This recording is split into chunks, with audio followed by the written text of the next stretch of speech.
কে বলছে মুজিব নাই, আর কত কিছু কয় না। কোনদিন আমাদের ওলামায়ে কেরাম গালি দেয় না যে বন্ধ কর।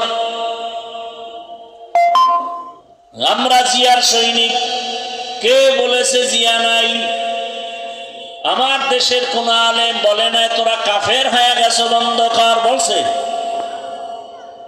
কিন্তু মুসলমান হইয়া কি একটু বলার দরকার ছিল না আমরা রসুলের সৈনিক?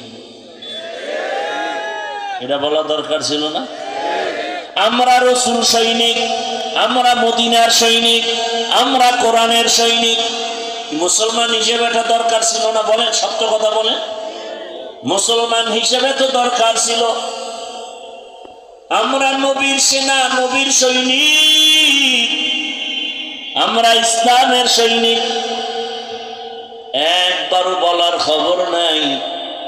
আবার কেউ কেউ বললে আল্লাহু আকবার বলে দাঁড়ায়, নারায়ে তাকবীর বলে স্লোগান দেয়, আবার এটার উপরে আক্রমণ বলে। এই স্লোগান দেয়া যাবে না।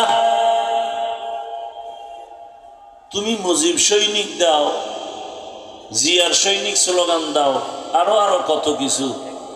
আমি মুসলমান হিসাবে রসুলের সৈনিক বললে যদি তোমার অন্তর খারাপ লাগে, তুমি ভিন্ন দিকে তাকাও, কিন্তু আমার দিকে যদি আঙ্গুল তুলো, আঙ্গুলটা ভেঙ্গে ফেলা উচিত।